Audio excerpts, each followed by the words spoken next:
The face of the faceless అనే film మొట్టమొదటగా మలయాళంలో వచ్చింది. ఒరిజినల్ వెర్షన్ హిందీలో ఉంది.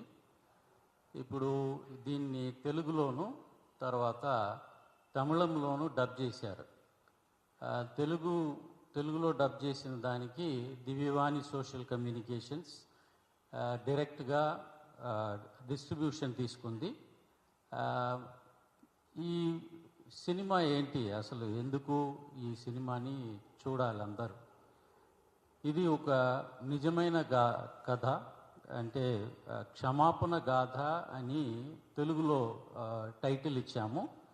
ఎందుకు క్షమాపణ గాథ అంటే, ఈ యొక్క సిస్టర్ రాణి మరియా గురించి ఈ యొక్క స్టోరీ. ఈ కథలో సిస్టర్ రాణి మరియా అట్టడుగున ఉన్న ప్రజలకు ఆమె తన యొక్క సేవను అందించింది.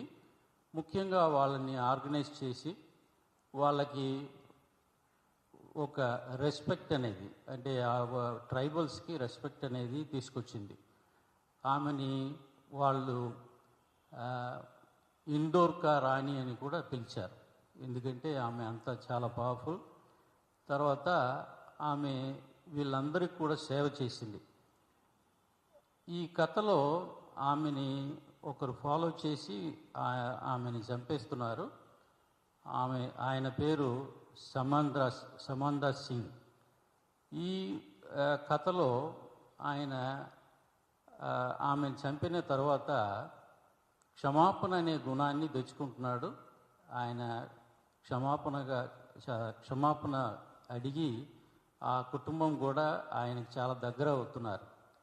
అందువల్ల మనలో ఉన్న ప్రశ్న ఏంటంటే, ఎట్లా ఒక మనిషిని చంపేసి మళ్ళీ ఆ కుటుంబంలో ఒక మనిషిగా ఉంటున్నాడు, వాళ్ళ కుటుంబంలోనే చేరిపోతున్నాడు అనే ప్రశ్నని మనం అడగవచ్చు. అదే ఈ యొక్క సినిమా యొక్క గొప్పతనం. అందువలన ఈ యొక్క సినిమాని మనం అందరూ కూడా థియేటర్లోకి వెళ్ళి చూడాలని మేము ముఖ్యంగా 25 థియేటర్లు తెలంగాణలో, 25 థియేటర్లు ఆంధ్రాలో మేము రిలీజ్ చేయబోతున్నాము.